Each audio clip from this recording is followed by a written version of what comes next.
Hi friends, நம்ம இன்றைக்கி இந்த வீடியோவில் அச்சுவோட செகண்ட் சம்மர் ஆக்டிவிட்டியை தான் நீங்கள் பார்க்க போகிறீங்க.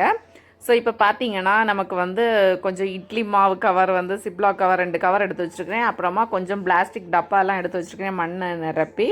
ஸோ இது என்னென்னா என் ஃப்ரெண்டு வந்து கொஞ்சம் வெரைட்டிஸான 10 மணி செடியெல்லாம் டேபிள் ரோஸ் இருக்குல்ல அதெல்லாம் கொடுத்துருந்தாங்க. ஸோ அந்த செடியை தான் நம்ம இன்றைக்கி அச்சு வச்சு பிளான் பண்ண போகிறோம்.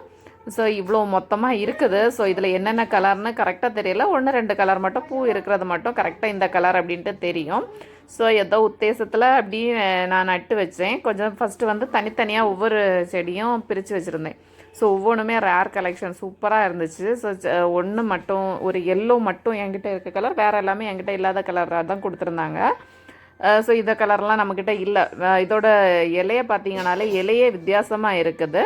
ஸோ இந்த கலரும் என்கிட்ட இல்லாத கலர் தான். ஸோ இந்த மாதிரி நிறைய கட்டிங்ஸ் கொடுத்தாங்க. ஸோ நமக்கு வந்து டேபிள் ரோஸ் எல்லாமே கட்டிங்ஸ் வச்சாலே போதும், சூப்பராக வளர்ந்து வந்துடும். இதில் வந்து ஒவ்வொன்றுமே ஒவ்வொரு கலெக்ஷனாகிட்ட இருக்குது, பார்க்கவும் அழகாக இருக்குது.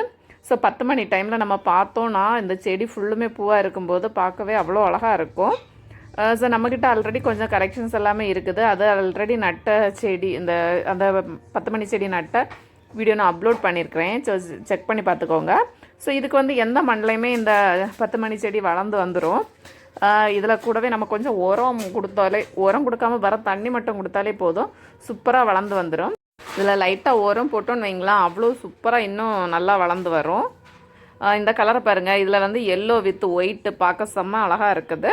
ஸோ இப்போ நம்ம வந்து தனித்தனியாக ஸ்ப்ளிட் பண்ணி வச்சாச்சு. இது வந்து ரொம்ப நீளமாக இருக்கிறதா கொஞ்சம் 2ஆக முறிச்சு தான் நட்டு வச்சேன். இல்லாமல் கட்டையாக இருக்கக்கூடிய செடி எல்லாமே அப்படியே நட்டு வச்சேன். ஸோ கட்டையில் எதுவுமே எல்லாமே பெரிய பெரிய பிளான்ட்டாக தான் கொடுத்துருக்குறா, பெரிய பெரிய கட்டிங்ஸாக தான் கொடுத்துருக்காங்க.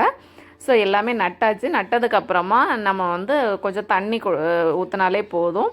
ஸோ இப்போ வந்து சூப்பராக வளர்ந்து வந்துடும். ஆனால் என்னென்னா 10 மணி செடியில் வந்து மேக்ஸிமம் இந்த மாவு பூச்சி தொல்லை இருக்கும். ஸோ அதுக்கு கொஞ்சம் நீம் ஆயிலெல்லாம் ஸ்ப்ரே பண்ணாலே போதும். Thank you friends. என்னோட அப்டேட் உங்களுக்கு பிடிச்சிருந்தா லைக் பண்ணுங்கள், ஷேர் பண்ணுங்கள், மறக்காமல் நம்ம சேனலை சப்ஸ்கிரைப் பண்ணுங்கள், உங்கள் ஃப்ரெண்ட்ஸ்க்கும் ஷேர் பண்ணுங்கள். Thank you friends.